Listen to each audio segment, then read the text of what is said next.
besar, termulia.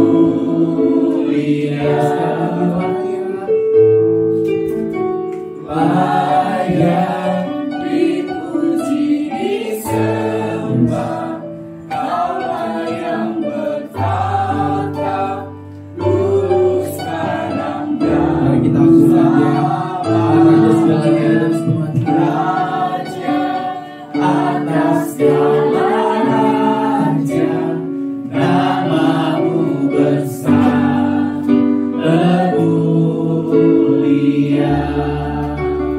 Namamu besar, termulia. Namamu besar, termulia.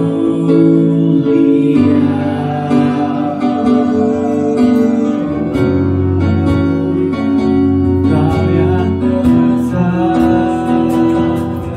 selama-lamanya.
Dipuji, disembah, Kaulah yang bertata dulu, sekarang dan selamanya.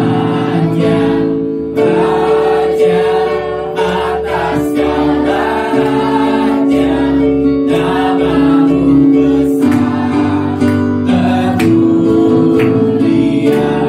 Layak dipuji, layak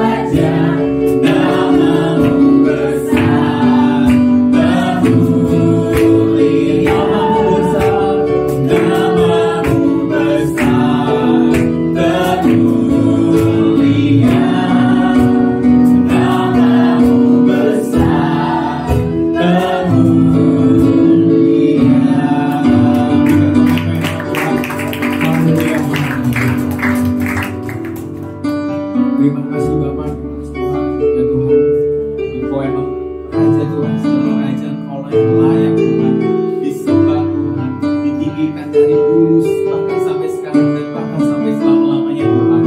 Allah Allah kami Tuhan, dan sekarang kami ingin bersorak-sorai Tuhan bagi nama-Mu Tuhan. Di dalam nama Tuhan Yesus sama-sama kita katakan amin. Haleluya. Shalom semuanya. Yang baru datang juga shalom semuanya. Oke, boleh dong. Ada yang di sini hari ini merasa bersuka cita karena libur. Karena libur ya, suka cita tentunya dari Tuhan. Haleluya. Boleh tos kanan kirinya, suka cita menyertaimu.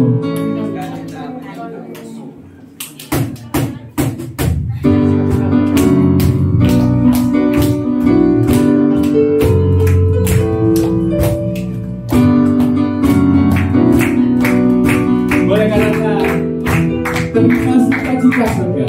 Terima sukacita surga, itulah kekuatan bagi jiwa. Rasakan kasihnya di tengah badai yang bergelora. Terima sukacita surga, itulah kekuatan bagi jiwa. Dapat saksikan kuasanya, taklukkan badai yang bergelora. Katakan haleluya, Kau ada dalam hatiku, akan patah seranganku, akan hilang kekuatanku. Haleluya, Kau bersorak bagiku.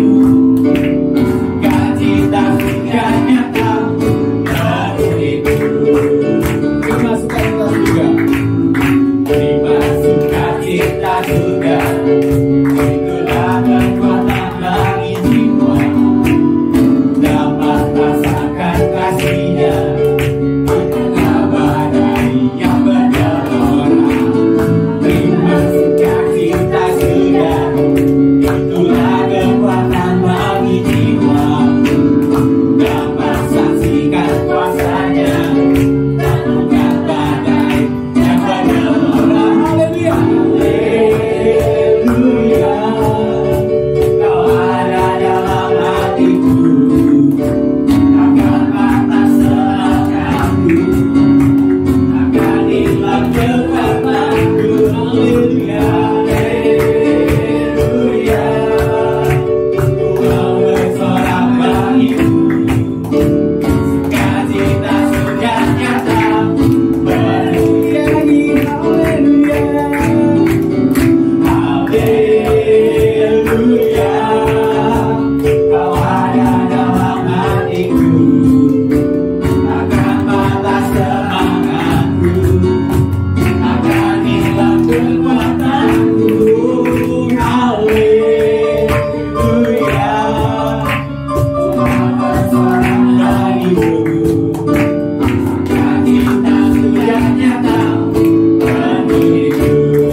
Dari Tuhan tercurah atas kita, sukacita dalam Tuhan melimpah, melimpah kekuatan dari Tuhan tercurah lagi, sukacita dalam Tuhan melimpah, melimpah kekuatan dari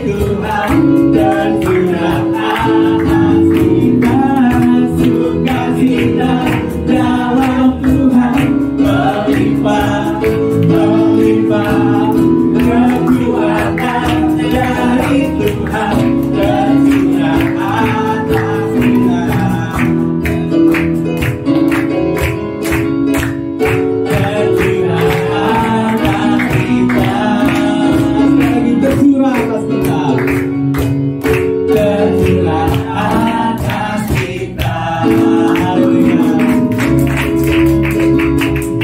Boleh kembali tos kanan kirinya, sukacita tercurah atasmu, kekuatan dari Tuhan tercurah atasmu. Haleluya.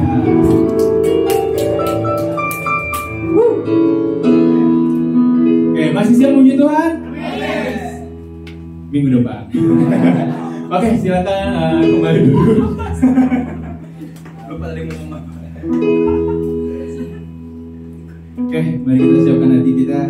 Kita mau masuk dalam hadirat Tuhan. Kita mau mendengar firman Tuhan.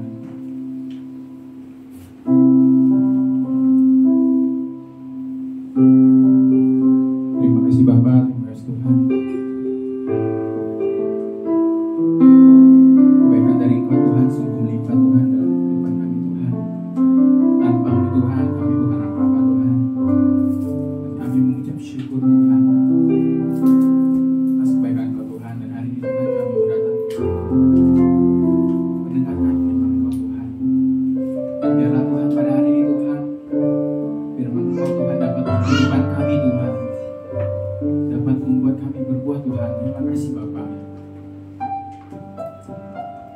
Biarlah Tuhan, kami minta Tuhan sekali lagi Tuhan, Engkau bekerja Tuhan, Roh Kudus-Mu Tuhan bekerja dalam kami Tuhan, selalu Tuhan, baik dalam kehidupan sehari-hari kami Tuhan, baik dalam sekolah kami, bekerja kami Tuhan. Karena hari ini Tuhan kami minta Tuhan, Roh Kudus-Mu yang bekerja Tuhan selalu Tuhan. Terima kasih Tuhan.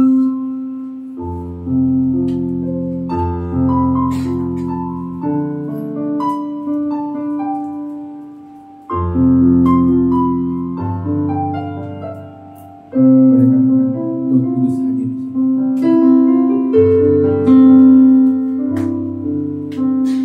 Roh Kudus hadir di sini.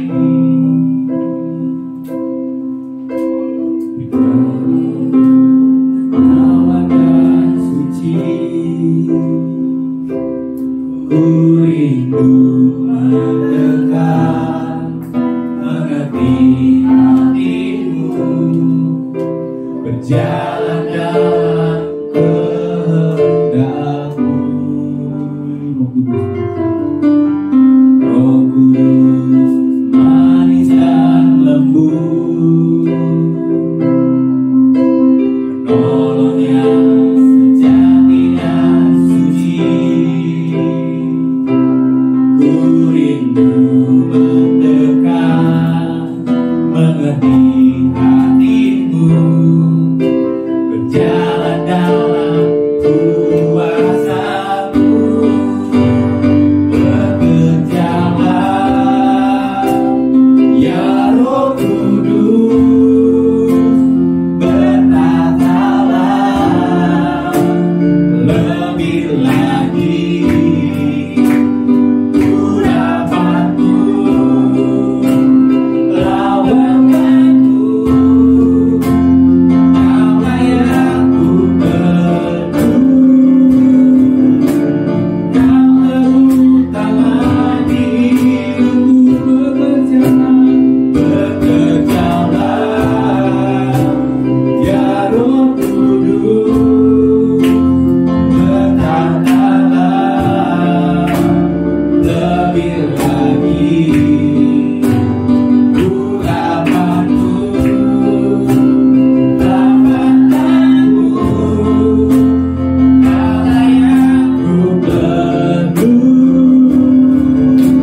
Kau terutama di hidupku. Saya sedang Bapak Ibu makin diri. Sekali lagi katakan, bekerjalah ya Roh Kudus, bertatalah lebih lagi, urapanmu, lawankanmu, kau yang ku perlu. Kau terutama di hidupku. Sekali lagi sama-sama. Bekerjalah ya Roh Kudus, bertatalah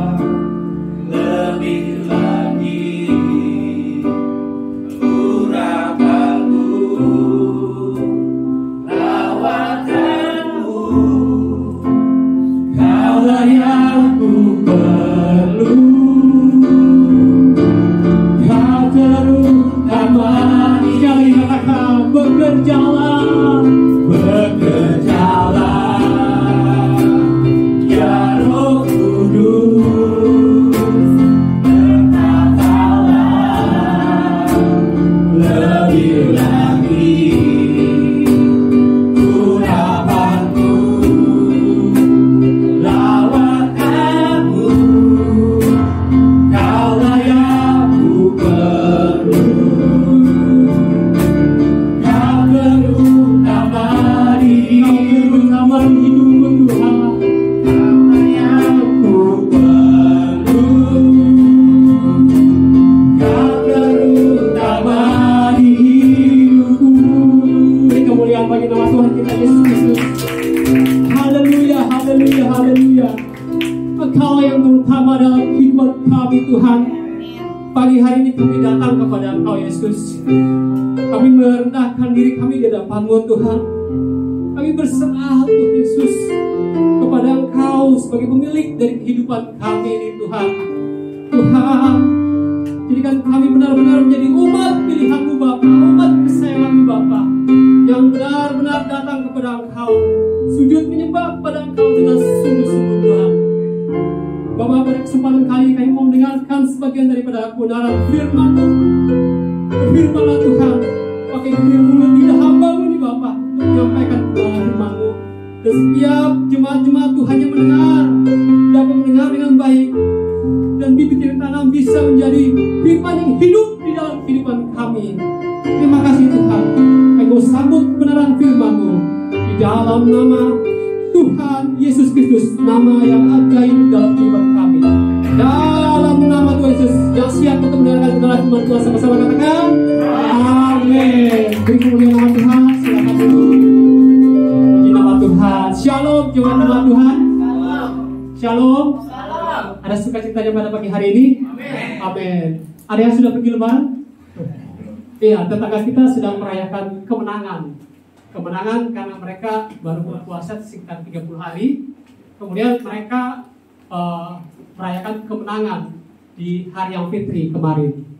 Ya, kemarin pagi karena rumah saya depan masjid, saya melihat ini orang-orang sholat di depan, dan saya gak enak mau kerja bakti di depan rumah, gak enak. Jadi saya tunggu mereka selesai sholat, baru saya bersihkan rumah. Nah, hari ini saya berterima kasih kepada Bapak Pendeta Ferdinand Richard Poliki yang sudah memberikan saya kesempatan untuk menyampaikan kebenaran firman Tuhan kepada jemaat-jemaat di tempat ini. Kita sharing bagaimana Tuhan memberikan kebenaran kepada kita semua melalui Alkitab yang ada pada kita. Nah, Alkitab kita ini memiliki dua perjanjian besar. Apa itu? Perjanjian Lama dan Perjanjian Baru. Nah, banyak saya menemukan, baik itu di jemaat, kalangan anak muda, bahkan di sekolah teologi pun, itu masih bingung membedakan apa sih yang membedakan antara Perjanjian Lama dan Perjanjian Baru. Kadang-kadang ini menjadi perdebatan serius kami, di mana orang-orang masih mengaitkan Perjanjian Lama bahwa kita dihukum Taurat, mata ganti mata, gigi ganti gigi. Kalau kamu mematahi tangan saya, maka saya juga harus patahi tangan kamu gitu. Itu hukum Taurat. Tapi kita sudah hidup di Perjanjian Baru, dan Perjanjian Baru itu bukan Perjanjian Baru yang biasa, tapi Perjanjian Baru yang agung yang dianugerahkan oleh Tuhan Yesus dalam di atas kayu salib. Mari sama-sama kita buka kebenaran firman Tuhan, Alkitab yang ada kita dalam Ibrani pasal yang ke-8 ayat yang ke-6 sampai 7. Itu bukan Roma, saya salah ketik, tapi pada Ibrani pasal 8 ayat yang ke-6 sampai yang ke-7. Mari sama-sama kita baca firman Tuhan yang ada pada kita. 3, 2, 1. Tetapi sekarang ia telah mendapat suatu pelayanan yang jauh lebih agung, karena ia menjadi pengantara dari perjanjian yang lebih mulia, yang didasarkan atas janji yang lebih tinggi. Sebab sekiranya perjanjian yang pertama itu tidak bercacat, tidak akan mencari lagi tempat untuk yang kedua. Puji nama Tuhan. Ini adalah berbicara tentang bagaimana Tuhan menggenapi perjanjian lama dalam perjanjian baru.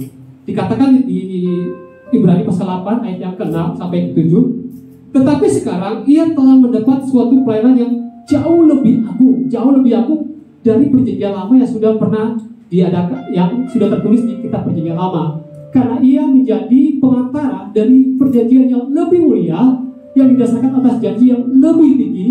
Sebab sekiranya perjanjian yang pertama itu tidak bercacat, tidak akan dicari lagi tempat yang kedua. Baik, jemaat-jemaat yang Tuhan, kalau kita mau melihat isi dari perjanjian lama, itu banyak sekali aturan-aturan yang harus kita ikuti. Yaitu lebih pada tepatnya pada perjanjian antara Musa dengan Daud. Di situ ada 10 hukum Taurat. Bahkan kalau mau diruntut ada 613 hukum Taurat dengan sipil-sipilnya, peraturan-peraturan yang harus kita ikuti. Jadi kalau kita berbuat dosa, kita harus menembusnya dengan bawa kambing domba, bawa burung untuk dipersembahkan sebagai penebus atas kesalahan-kesalahan kita. Itu ribetnya kalau zaman dulu. Ada perjanjian yang bersyarat untuk kita bisa menikmati, bisa memperoleh keselamatan daripada Tuhan. Tapi itu adalah perjanjian lama yang sudah tidak berlaku lagi, sudah digenapi oleh Tuhan Yesus Kristus. Kita tidak perlu lagi mempersembahkan hal-hal yang lama seperti itu, tapi kita sudah hidup dalam perjanjian baru.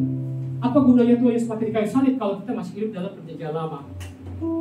Bahkan sering masih ada perdebatan antara teman-teman, kita nggak boleh makan babi di perjanjian lama, kan jelas ya, tidak boleh kamu memakan babi yang kuku belah, ya kan?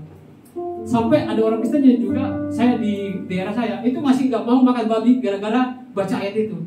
Dia bilang, kan kamu mau makan babi? Ya ada Alkitab dibilang nggak boleh makan babi, saking mau taatnya sama perjanjian lama. Tapi kita hidup di perjanjian baru, Tuhan sudah membenarkan bahwa nggak ada masalah makan babi. Karena hal yang kebenaran itu bukan dari apa yang kita makan, tapi apa yang keluar dari bibir mulut kita. Kalau kita mengucapkan hal yang baik, maka hal baik yang menjadi kehidupan kita. Puji nama Tuhan. Lanjut, selanjutnya saya ingin bicara tentang bahwa perjanjian itu serius. Dalam kitab perjanjian lama, beberapa kali Allah itu membuat perjanjian kepada manusia dan Allah. Ada beberapa perjanjian yang Tuhan nyatakan di perjanjian lama. Secara garis besar ada 2, perjanjian lama dan perjanjian baru. Tapi sebenarnya ada 5 perjanjian yang ada di Alkitab. Yang pertama adalah perjanjian Nuh dengan Musa. Kemudian yang kedua adalah perjanjian Nuh dengan Allah. Kemudian perjanjian Abraham dengan Allah. Kemudian perjanjian Musa dengan Allah. Kemudian perjanjian Daud dengan Allah. Dan terakhir perjanjian yang digenapi oleh Tuhan Yesus. Perjanjian itu serius, bahkan sangat-sangat serius. Ini yang saya mau beritahu kepada jemaat. Pada zaman dahulu, orang itu betul-betul mengerti bahwa kalau kita janji harus kita tepati. Enggak seperti kita zaman sekarang, kadang-kadang dibilang OTW, padahal masih mandi, atau masih makan tempat tidur gitu kan. Atau bilang, oke bro, nanti saya kembalikan uangmu ya minggu depan. Tapi minggu depannya, bro, mana bro? Nanti ya bro, minggu depan lagi ya. Begitu terus tuh, ya. Tapi kita tidak boleh meremehkan. Dalam perjanjian lama, orang itu betul-betul serius dengan yang namanya perjanjian. Saking seriusnya, ini ada perjanjian antara Abraham dengan Allah. Pada waktu itu dalam Kejadian 15 ayat 10, itu ada tanda yang diberikan oleh Tuhan. Ada suatu cara agar menyatakan bahwa perjanjian itu tidak akan diingkari. Dikatakan dalam Kejadian 15 ayat 10, diambilnya semuanya itu bagi Tuhan, dipotong 2, lalu diletakkan bagian-bagian itu yang satu samping yang lain, tetapi burung-burung itu tidak dipotong 2. Pada waktu Allah dengan Abraham membuat satu perjanjian, mereka memotong binatang bagi 2, dibelah 2, sebelah ditaruh sebelah kiri, sebelah taruh sebelah kanan. Mengapa dibagi 2? Kemudian mereka melewati binatang yang dibagi 2 itu. Kenapa? Setelah mereka melewati, kalau janji itu diingkari, maka mereka akan menjadi binatang yang dibelah 2 itu. Saking seriusnya orang kalau sudah berjanji pada zaman dulu. Ini kita bisa lihat contohnya pada waktu Allah berjanji dengan Abraham. Jadi ada binatang dibelah bagi 2, sebelah kiri, sebelah kanan, baru mereka melewatinya di tengah-tengah, bahwa janji itu betul-betul sakral, betul-betul serius. Kalau kita mengingkari janji itu, maka kita akan menjadi binatang yang dibelah 2 itu. Itu orang-orang pada zaman dulu itu sangat serius dengan yang namanya janji. Maka kita kalau zaman-zaman sekarang juga serius ya. Kalau kita berjanji, maka kita tidak boleh mengingkari ya. Walaupun ada lagunya kau yang berjanji, kau yang mengingkari. Tapi kita nggak boleh. Sebagai anak-anak Tuhan, kita harus hidup dengan jujur, penuh integritas. Kalau kita sudah bilang iya, iya. Kalau kita lebih baik katakan tidak daripada kita mengingkari apa yang kita ucapkan dari mulut kita. Nah, bahkan Tuhan itu serius dengan perjanjian, dikatakan dalam Ibrani 6 ayat 13 sebagai bukti keseriusannya, dikatakan bahwa sebab ketika Allah memberikan janjinya kepada Abraham, ia bersumpah, ada garis bawah kata bersumpah demi dirinya sendiri karena tidak ada lagi yang lebih tinggi daripadanya. Tuhan ketika berjanji sama Abraham, bukan hanya karena perjanjian darah melalui binatang yang dibagi dua, tapi juga Tuhan bersumpah atas dirinya sendiri bahwa dia tidak akan mengingkari perjanjian itu. Tapi apa yang terjadi saudara-saudara? Abraham gak mengingkari janjinya, tapi keturunannya mengingkari. Ketika Tuhan mau mereka setia, kadang-kadang kita yang malah tidak setia. Bahkan kita sendiri pun sekarang masih kadang-kadang tidak setia sama Tuhan. Kita masih sering berbuat dosa. Makanya dikatakan dalam Roma 6 ayat 23, karena semua manusia telah berbuat dosa dan telah kehilangan kemuliaan Allah. Tidak ada manusia yang sempurna. Ada di sini manusia yang tidak pernah berbuat dosa? Atau ada di sini manusia kita jemaat-jemaat Tuhan ini yang merasa dirinya suci banget, ya? Merasa diri suci, merasa diri kudus, merasa diri bahwa saya benar ini, saya pelayanan, saya memberikan persembahan lebih banyak daripada yang lain. Bukan itu. Atau saya berpuasa 40 hari, 50 hari, 100 hari, atau saya berpuasa 3 hari 3 malam enggak makan-makan. Apakah itu yang membuat kita selamat? Apakah itu yang membuat kita betul-betul bisa berkenan di hadapan Tuhan? Tidak. Mungkin teman-teman kita, saudara-saudara kita di sebelah puasa 30 hari, dan ketika mereka lebaran, mereka menganggap bahwa hidup kita suci kembali, fitri, seperti bayi yang baru lahir. Mereka merasa bahwa ketika mereka berbuat baik, maka dosa mereka akan berkurang, ditimbang. Berbuat baik, berbuat dosa 10 kali, sudah kita berbuat baik 10 kali lagi, pasti seimbang. Atau 11 kali biar kebaikan kita lebih berat. Tidak bisa. Kebaikan kita kalau mau dihitung dengan dosa-dosa kita, pasti akan jauh lebih berat dosa-dosa kita. Saya pernah ikut sebuah training pelatihan evangelism atau pelatihan training penginjilan. Kalau mau dihitung, ya kan, kita berdosa sehari itu 10 kali atau 5 kali, dikali 360 kali. Dengan dihitung dengan kebaikan kita, gak seimbang teman-teman. Itu mungkin surat-suratnya sudah bertumpuk-tumpuk. Saya nggak merasa melakukan dosa. Yang benar. Kadang-kadang kita bilang, itu orangnya jahat sekali sama saya. Kadang nggak diucapkan di mulut, tapi dipikirkan di pikiran. Atau mungkin kalau cowok biasanya lihat cewek cantik, cantik banget itu sudah dosa. Karena apa? Kita sudah memikirkan hal-hal yang tidak baik, hal-hal yang buruk dalam hidup kita. Dosa di pikiran, dosa di mulut, apalagi dosa di tindakan, ya kan? Ya, saya juga secara pribadi juga banyak dosa. Kita tidak bisa memikir bahwa kita ini suci. Kita kadang-kadang berbuat dosa, apalagi kalau saya pikir saya waktu kecil juga banyak dosa sih. Saya pernah mencuri uang orang tua. Waduh, itu waktu kecil itu saya kalau ingat-ingat itu saya malu. Jadi saya dulu jarang diberi jajan sama orang tua. Saya melihat teman saya ini, waduh mereka ini jajan-jajan terus ini. Saya pingin juga beli ini kan. Terus saya lihat ada uang orang tua, ya kan, di dinding gitu kan. Saya ambil, saya jajan gitu kan. Senang sih, tapi lama-lama saya merasa bersalah, ya kan. Saya merasa bersalah dan saya minta ampun sama Tuhan. Tapi masih jahat lagi, kenapa? Masih melawan orang tua. Jadi kalau orang tua suruh pergi beli ini, gak mau mak, itu dosa-dosa kita banyak sekali. Kalau mau dihitung-hitung dosa dari kita sejak lahir, sudah ada dosa keturunan, sampai kita dewasa sekarang ini, terlalu banyak dosa yang gak bisa kita balas, gak bisa kita tebus hanya dengan melakukan kebaikan, hanya dengan melakukan puasa, hanya dengan melakukan memberikan persembahan, hanya dengan kita ibadah, hanya dengan kita pelayanan, hanya dengan kita mengasihi teman, keluarga, orang-orang terdekat kita. Gak bisa. Yang menyelamatkan kita bukan karena usaha kita, tapi semua itu karena anugerah. Amin, saudara-saudara. Katakan kiri kanannya, kamu diselamatkan karena anugerah Tuhan. anugerah Tuhan. Amin. Next. Ya, perjanjian pada perjanjian lama itu sangat-sangat serius, sangat-sangat sakral. Amin. Nah, saya mau katakan bahwa dalam kita berjanji itu ada 3 jenis perjanjian. Ada tiga jenis perjanjian. Yang pertama adalah perjanjian kinship. Ini adalah perjanjian setara. Mungkin ini agak lebih enaknya perjanjian setara. Perjanjian setara itu misalkan saya dengan Yakob, kita setara nih. Kok saya janji nanti saya bayar utangmu ya, kan? Ya kita setara. Atau kalau perjanjian itu yang jomblo-jomblo waktu pada menikah itu setara, pernikahan. Jadi cewek sama cowok menyatukan diri berjanji sehidup semati tidak akan pisah sampai dipisahkan oleh maut. Itu perjanjian setara. Jadi sama-sama equal atau perusahaan dengan perusahaan punya perjanjian itu setara.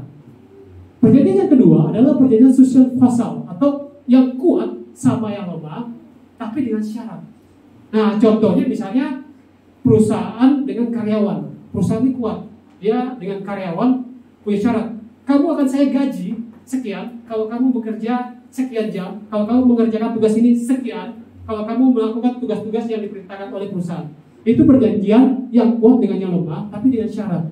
Atau ketika misalnya Rusia menaklukkan Ukraina contoh, tapi dengan syarat, kalau kamu kalah, karena kamu sudah kalah, maka kamu harus begini, punya syarat yang harus ditepati. Atau ketika kerajaan satu menaklukkan kerajaan yang lain, dan kerajaan yang lain harus mengikuti peraturan-peraturan, perjanjian yang dibuat oleh kerajaan yang lebih kuat kepada perjanjian yang lebih lama. Kita juga di Indonesia pernah juga ketika kita dijajah oleh Belanda, beberapa kali dalam sejarah kita punya perjanjian dengan Belanda, itu merugikan Indonesia. Karena apa? Karena kita adalah orang yang lemah. Indonesia waktu itu orang yang lemah, Belanda lebih kuat. Jadi ketika dia buat perjanjian yang menguntungkan dirinya sendiri.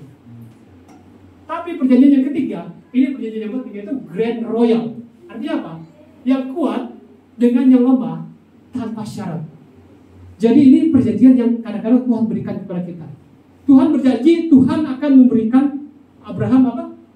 Keturunan, tanah, dan semua orang yang diberkati oleh semua bangsa akan diberkati oleh karena nama Abraham. Dan itu diberikan secara tanpa syarat. Jadi Abraham itu betul-betul menerima sesuatu perjanjian dari Tuhan tanpa syarat, ya kan? Dan itu yang sebenarnya Alkitab mau tunjukkan kepada kita bahwa sebenarnya di Alkitab itu menunjukkan perjanjian antara Tuhan dengan manusia adalah perjanjian Grand Royal tanpa syarat.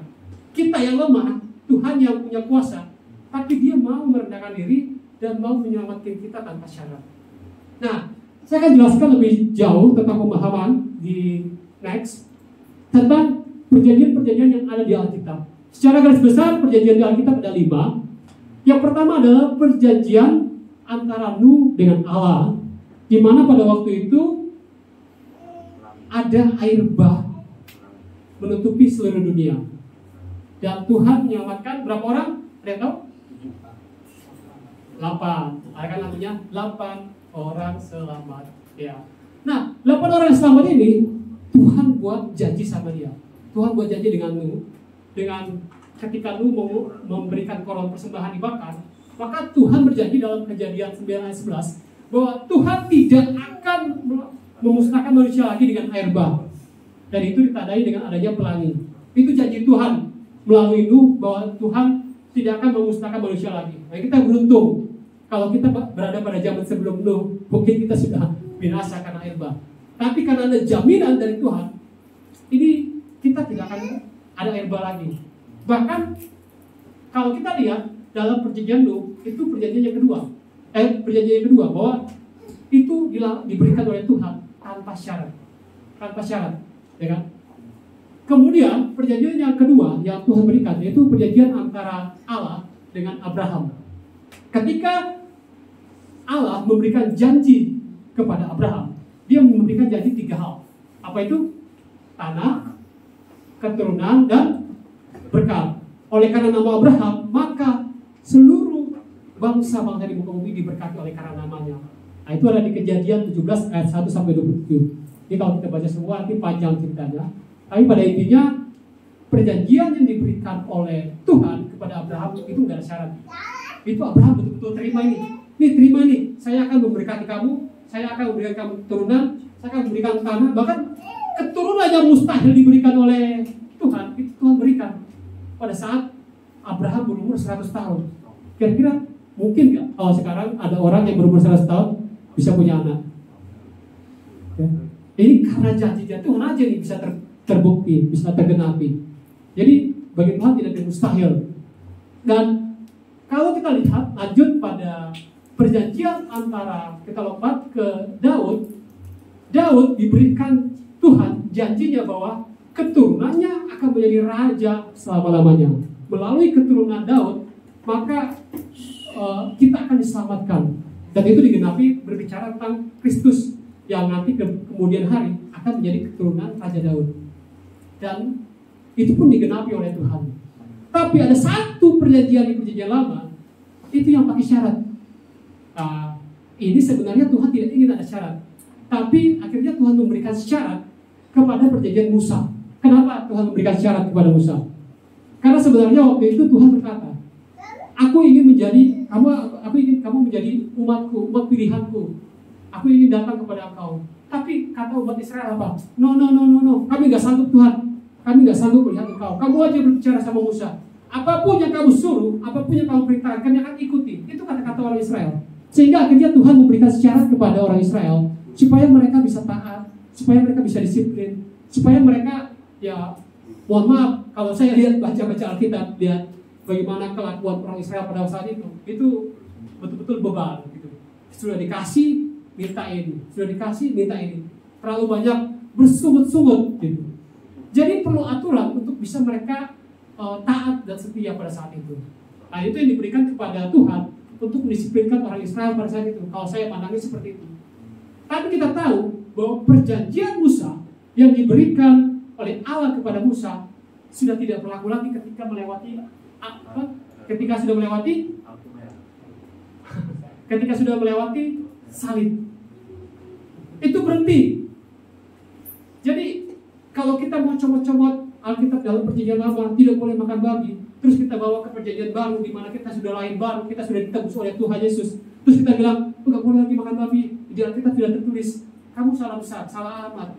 Di dunia sekarang di perjanjian baru kita sudah hidup baru, kita sudah ditebus oleh darah Tuhan Yesus Kristus, bukan karena usaha kita, bukan karena kemampuan kita, bukan karena pembenaran diri kita bahwa kita diselamatkan. Itu semua anugerah yang diberikan oleh Tuhan kepada kita. Dan kata kuncinya adalah tanpa syarat. Tanpa syarat artinya apa? Kasih karunia, anugerah, gift, hadiah yang diberikan Tuhan kepada kita. Karena kita tidak akan pernah mampu. Manusia itu cenderung berbuat dosa. Manusia itu cenderung mengingkari janjinya. Tapi kecenderungan itu yang membuat Tuhan tuh bilang, aku tuh mengasihi manusia. Aku sangat mengasihi manusia. Tapi mereka nggak mampu, mereka nggak sanggup. Itu sebabnya Tuhan yang di surga harus turun ke dunia untuk menebus dosa-dosa manusia, menyelamatkan kita. Bahkan bukan hanya pada zamannya Tuhan, tapi itu sampai ke dunia orang mati, orang-orang sebelum Tuhan Yesus ada, dan itu sanggup menyelamatkan kita yang ada pada zaman sekarang dan yang akan datang. Berarti perjanjian baru yang diberikan oleh Tuhan itu begitu besar, keagungannya itu begitu besar, begitu mulia, begitu tinggi, tidak tergantikan.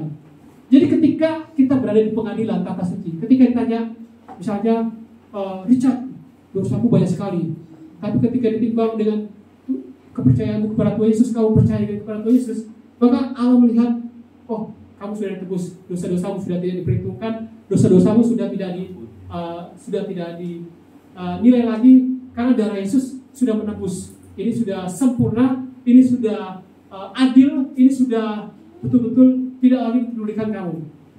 Tapi saya sering melihat ini disalahgunakan. Nah, ini yang bahaya. Ini yang bahaya. Kita orang Kristen dijamin 100% masuk surga. Kenapa? Karena Tuhan Yesus sudah menyelamatkan kita. Itu kata-kata teman saya juga itu. Udahlah, kita buat dosa nggak apa-apa lah ya. Kita remehkan aja lah. Kita pasti masuk surga itu. Tidak boleh. Sebagai orang Kristen, karena justru Tuhan sudah menebus kita dengan darahnya, kita nggak boleh meremehkan karya keagungan Tuhan. Atau kalimat yang membuat saya juga bertobat itu waktu itu adalah jangan mempermainkan Tuhan. Tuhan tahu isi hati kita. Tuhan tahu apa yang menjadi bagian dalam hidup kita. Kalau kamu jujur, kalau kamu tulus, kalau kamu munafik, mohon maaf, kalau kamu bohong, Tuhan tahu. Kamu nggak mungkin bibir mulut kita dia senyum, hei haleluya puji Tuhan, terima kasih Tuhan. Kita bisa menyembah puji Tuhan di atas mimbar bilang haleluya, lompat-lompat. Tapi dalam hati kita ini, aduh, punya niat yang jelek. Tuhan tahu, Tuhan tahu, Tuhan tahu semuanya. Tuhan tahu itu. Kalau mau lihat ilustrasinya, nanti saya akan jelaskan lagi. Itu adalah pada saat Tuhan bertemu dengan perempuan Samaria. Pada waktu Tuhan bertemu pada perempuan Samaria, Tuhan menunjukkan sesuatu yang saya pikir ini kuasa dari Tuhan. Di mana Tuhan tahu dosa-dosanya. Perempuan Samaria ini ketika bertemu, ya kan, dia tidak pernah cerita dosanya. Dia sembunyi-sembunyi. Bayangkan, dia punya 5 suami. 5 suami. Berarti saya pikir-pikir ini perempuan licik kayaknya. Dia bisa sembunyikan dirinya punya 5 suami. Berarti dia punya dosa itu pandai menyimpan dosa. Tapi waktu dia bertemu dengan Tuhan, Tuhan menegur dia. Kamu sudah punya 5 suami. Loh, Tuhan tahu dari mana? Waktu saya baca ayat itu, saya merenung bahwa iya ya, kita manusia itu kadang-kadang pandai menyembunyikan dosa. Kita kadang-kadang bohong. Tapi sepandai-pandainya kita menyembunyikan dosa, ada satu pribadi yang tahu dosa kita. Ada satu pribadi yang tahu apa isi hati kita, apa yang kita sembunyikan, atau mungkin dosa-dosa kesalahan yang pernah kita lakukan, itu Tuhan tahu semua. Tuhan tahu semua. Makanya kalau kita berdoa, itu nggak perlu Tuhan, nggak perlu sembunyi-sembunyi. Udah ungkapkan saja, Tuhan, saya melakukan dosa ini, saya melakukan dosa itu, karena Engkau tahu Tuhan. Nggak perlu disembunyikan lagi, terbuka sama Tuhan. Makanya tempat curhat terbaik kita adalah Tuhan. Ya, tempat curhat di mana kita betul-betul bisa, Tuhan, aku melakukan ini, tapi aku nggak kuat Tuhan. Tapi aku mau berubah, aku mau dibentuk, aku mau menjadi pribadi yang baru Tuhan. Sebab itu penting bagi kita untuk bisa memperoleh kemenangan yang dari Tuhan melalui perjanjian yang Tuhan sudah berikan kepada kita.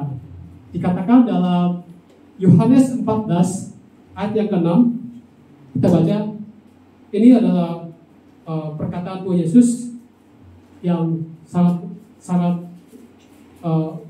yang membuat janjinya begitu luar biasa dalam kehidupan kita. Yohanes pasal 14 ayat yang ke-6, firman Tuhan berbunyi demikian. 14 ayat yang ke-6, kata Yesus kepadanya, akulah jalan dan kebenaran dan hidup.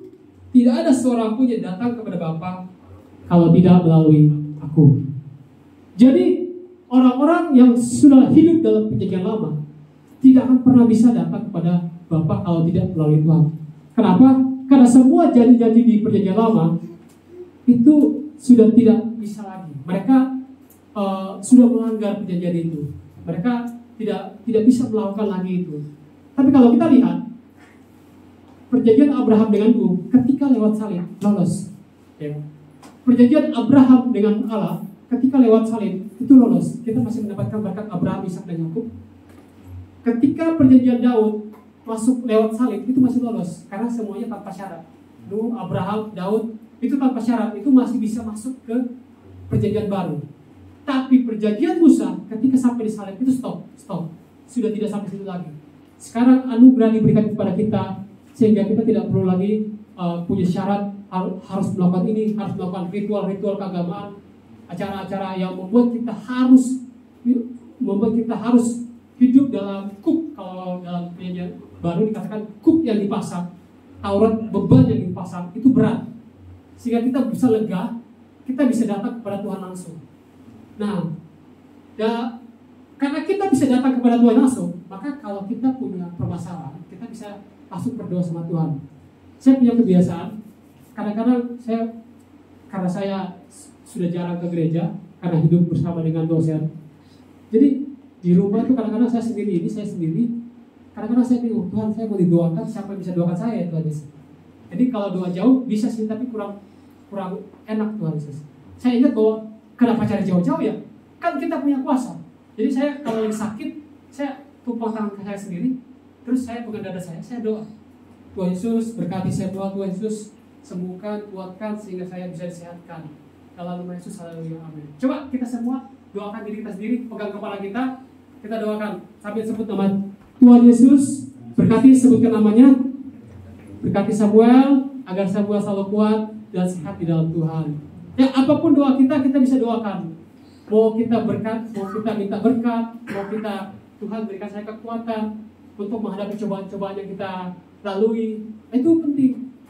Tapi jangan bilang, Tuhan, cobaan di depan berat banget, tolong singkirkan Tuhan. Enak banget.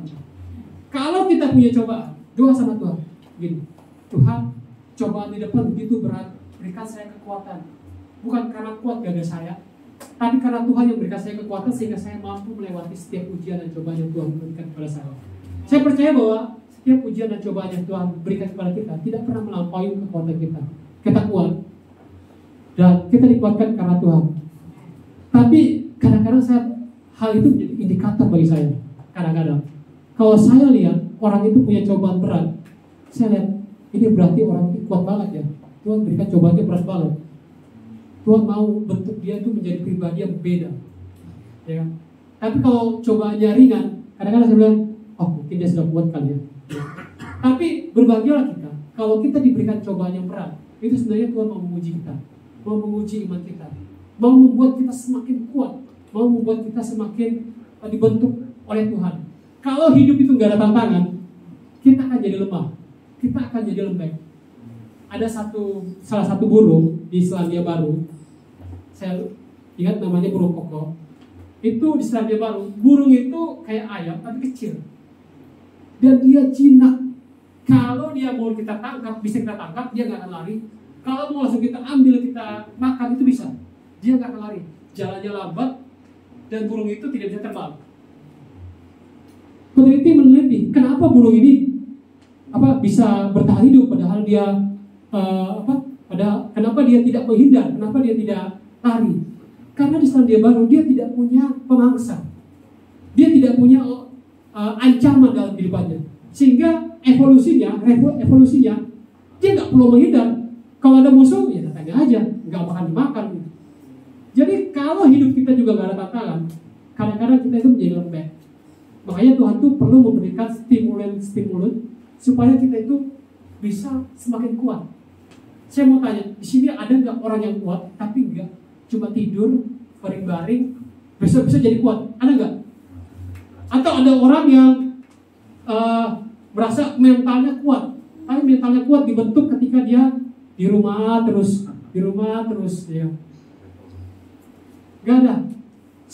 Semua orang yang kuat itu butuh namanya latihan, butuh namanya pengalaman, butuh namanya praktek, butuh namanya cobaan, ujian, supaya dia bisa menjadi lebih kuat. Karena semakin berat ujian cobaannya, contohlah kita SD, SMP, SMA, kuliah, S2, S3, itu semakin hari semakin berat. Ya. Saat ini saya sedang mengerjakan tesis saya pikir tesis itu mudah, tapi saya pikir ternyata sulit juga ya. Karena apa? Kalau S1 kan kita kerjaan skripsi, gampang ya, udah selesai nih.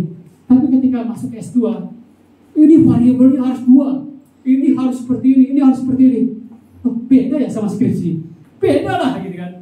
Jadi tantangannya semakin berat, tantangan semakin berat itu memberikan kita level yang lebih tinggi dan memberikan kita kekuatan yang baru. Kita akan diberikan Tuhan kemampuan kalau kita berserah sama Tuhan. Saya lebih setuju kata-kata kita berserah kepada Tuhan daripada menyerah.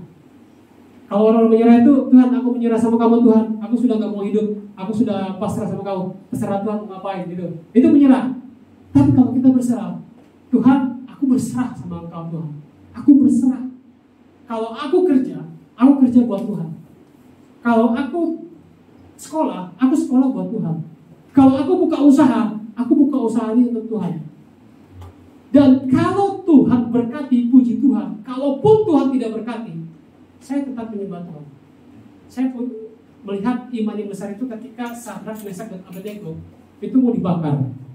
Ketika dia dibakar, dia berkata begini, Kami punya Tuhan yang ajaib, kami punya Tuhan yang besar. Sekalipun Tuhan tidak menyelamatkan kami tetap percaya dan mau menyembah Dia. Jadi jangan pernah bahwa Tuhan, aku mau bekerja, tolong berkati ya, melimpah-limpah ya Tuhan, melimpah-limpah ya. Kalau Tuhan berkati, nanti aku berikan 10%, 20%, 30%. Bukan. Tapi kita harus punya iman bahwa Tuhan, aku mau buka usaha, Tuhan berkati.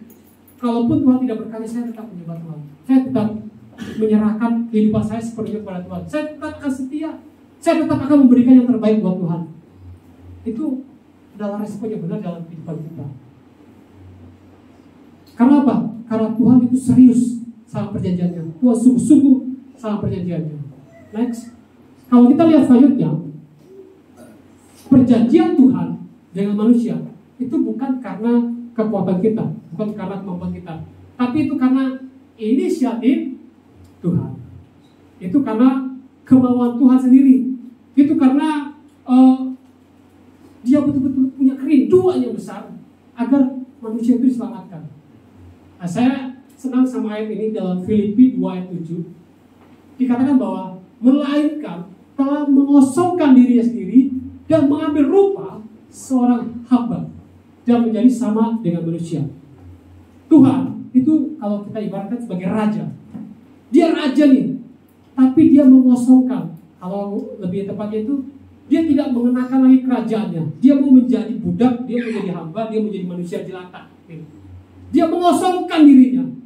Ada gak raja di sini atau presiden yang mau dia punya kekuasaan, tapi dia menanggalkan semua kekuasaannya, dia mau menanggalkan semua kekayaannya, dia mau menanggalkan bajunya, dia mau pakai baju biasa aja kayak kita manusia kayak kita sebagai rakyat jelata contohnya. Ini Tuhan mengosongkan dirinya. Dia mau, dia ingin, dia rindu untuk kita bisa bersama-sama dengan Dia. Tapi karena Dia tahu bahwa manusia tidak akan pernah mampu untuk datang kepada Tuhan, maka Tuhan yang datang, Tuhan yang jemput. Sini. Kamu saya selamatkan, sini. Ditarik. Itu inisiatifnya Tuhan. Tuhan mau supaya kita manusia bisa diselamatkan. Yang kedua, dalam Yohanes 18 ayat 4-5. Ini ayatnya saya cari sendiri. Saya lagi mencari, ada gak ya betul-betul inisiatif Tuhan mau menyelamatkan kita? Saya cari ketika disalib, gak ada. Ketika kita mengingat semuanya, saya melihat ini. Maka Yesus yang tahu semua yang akan menimpa dirinya, maju ke depan. Jadi Tuhan Yesus tahu nih, dia mau disalib di taman Getsemani. Ketika dia tahu semua, dia ada pengawal, dia gak mundur, dia gak lari, tapi dia maju ke depan dan berkata kepada mereka, siapakah yang kamu cari? Jawab mereka, Yesus dari Nazaret. Mana dia? Ya, katanya kepada mereka, akulah dia. Kalau Tuhan berkata akulah dia, dia tahu nih, dia mau disalib, tapi dia berani mengakui, akulah dia. Kalau kalian mau tangkap aku, kalau kalian mau salib aku. Dia tahu nih kalau dia mau disalib, tapi dia datang maju dan dia menyerahkan dirinya, akulah dia, tangkap aku. Gitu. Yesus betul-betul bukan lagi inisiatif, ini dia berani. Karena kerinduannya itu sangat-sangat besar. Besar sekali. Ketika saya lihat ayat ini, wah ini betul-betul menyerahkan diri nih. Ini betul-betul mau mati. Ini betul-betul serius bahwa dia berjanji mau menyelamatkan manusia melalui perjanjiannya. Maka dia mengatakan, ini akulah dia, tangkap aku. Dan ketika kalau saya ingat, saya nonton beberapa kali film Tuhan Yesus, itu betul-betul diilustrasikan tuh dengan baik sekali. Ketika Tuhan Yesus disuruh pegang salib, dia angkat salibnya dengan sekuat tenaga. Ketika dia jatuh, dia bangkit lagi. Kenapa? Dia betul-betul rindu untuk menyelamatkan umat manusia. Karena dia tahu satu-satunya cara untuk bisa menyelamatkan manusia adalah jalan salib. Manusia gak mampu. Ketika Tuhan Yesus, kalau ada di film lagi, dia mau disalib, dia malah merangkak ke jalan ke salibnya. Dia betul-betul mau disalib. Bukan karena dia takut sama penderitaannya, tapi dia karena lebih besar rasa rindunya, rasa sayangnya, rasa ingin bersama dengan kita daripada rasa sakitnya. Jadi karena terlalu besarnya kasih Tuhan, bagi kita, maka rasa sakit itu dianggap biasa aja. Ada di sini yang mau mengorbankan nyawanya untuk sahabat-sahabatnya, untuk teman-temannya. Aku lebih cinta pada istriku gitu. Jadi aku rela, aku mau dibunuh juga gak apa-apa. Tapi itu kan kepada orang yang kita sayang, mungkin ada. Tapi bagaimana kalau kita mau menyerahkan diri kita kepada orang yang membenci kita?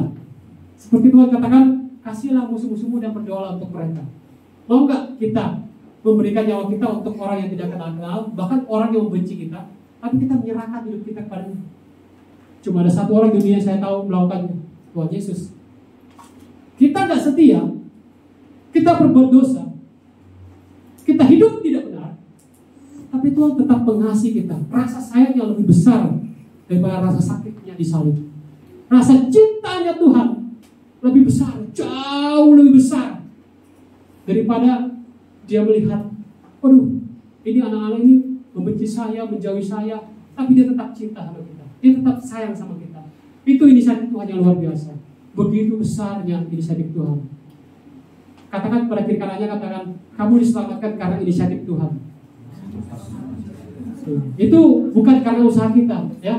Ingat, itu bukan karena usaha kita, bukan karena persembahan kita, bukan karena pelayanan kita, bukan karena ibadah kita, bukan karena persekutuan kita.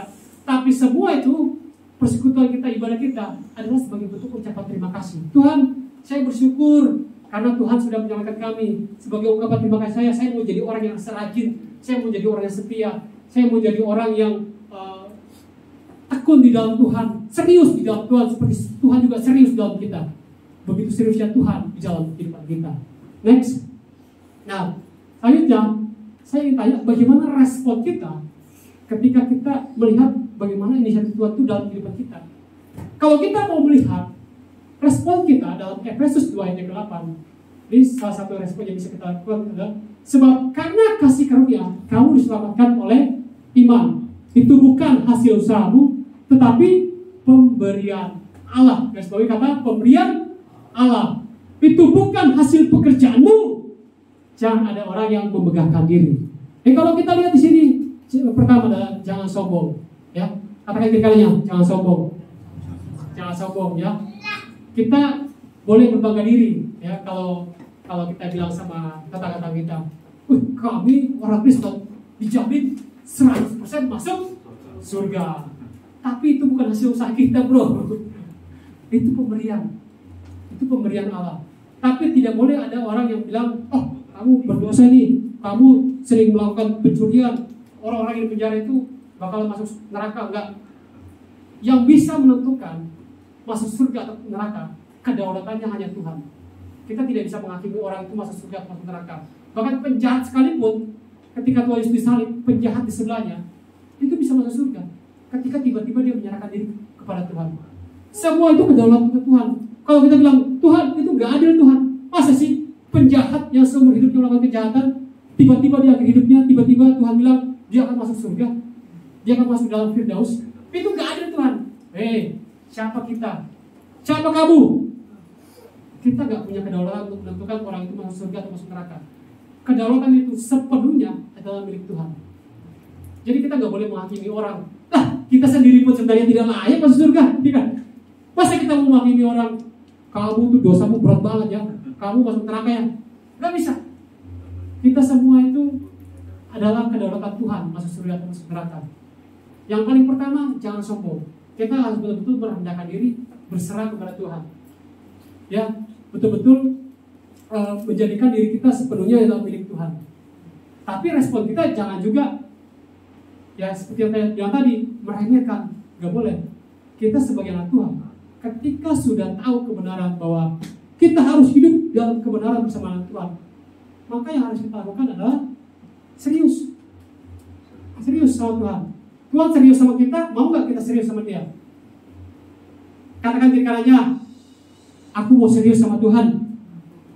Aku mau serius sama Tuhan. Tapi serius ini, jujur gak? Mau gak serius sama Tuhan? Tuhan serius loh sama kita. Tuhan gak main-main. Gak main-mainnya Tuhan itu dibuktikan dengan berani mengorbankan dirinya, berani mengorbankan nyawanya, berani menghadapi sakit penyakit yang begitu luar biasa ketika disalib. Itu nggak bisa saya bayangkan bagaimana sakitnya ketika kita di sana. Tuhan serius sama Anda, Tuhan serius sama kita, Tuhan serius sama semua jemaat tempat ini. Maka kita pun juga harus serius sama Tuhan. Kalaupun kita jatuh, bangkit, bangun lagi. Tuhan, aku mau maju tetap. Jatuh lagi, bangun, maju lagi. Tuhan, aku mau maju. Bangkit lagi, maju lagi. Tuhan, aku mau maju.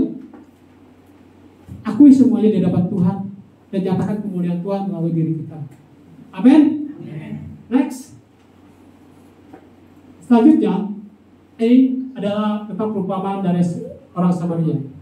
Saya ingin jelaskan bahwa dalam perjanjian lama itu ada namanya benteng-benteng yang membuat kita tidak bisa masuk dalam yang membuat kita itu terpisah dengan Tuhan. Kalau kita baca dalam Yohanes 4 ayat 21 sampai 23, saya bacakan kita semua. Kata Yesus kepadanya, percayalah kepadaku hai perempuan, saatnya akan tiba bahwa kamu akan menyembah Bapa bukan di gunung ini dan bukan juga di Yerusalem. Kamu menyembah apa yang tidak kamu kenal, kami menyembah apa yang kami kenal, sebab keselamatan datang dari bangsa Yahudi. Tetapi saatnya akan datang dan sudah tiba sekarang bahwa penyembah-penyembah benar akan menyembah Bapa dalam roh dan kebenaran, sebab Bapa menghendaki penyembah-penyembah demikian. Zaman dulu orang Yahudi sama orang Samaria itu berpisah. Itu sejarahnya karena kerajaan utara dan kerajaan selatan. Kerajaan di bagian utara itu cemburu sama kerajaan selatan. Masa kita harus menyembah hanya di Yerusalem? Orang menyembah dulu hanya di Yerusalem. Yerusalem itu sebagai pusat penyembahan. Jadi orang itu tiap tahun harus ke Yerusalem. Tidak bisa kita hanya beribadah di kota kita. Jadi kalau pusatnya kita di Jakarta, maka orang dari Papua itu harus datang ke Jakarta tiap tahun untuk menyembah Tuhan, untuk mempersembahkan korban. Tidak bisa di tempat lain. Nah, orang di kerajaan utara atau di daerah Yudea itu mereka akhirnya buat pusat penyembahannya mereka, buat baitnya mereka sendiri. Tapi itu pun tidak berkenan, sehingga orang Yahudi itu memisahkan dengan orang Samaria, orang yang dianggap bahwa wah ini salah nih, orang ini beda nih, ya kan? Orang yang di luar Yerusalem itu sesat gitu.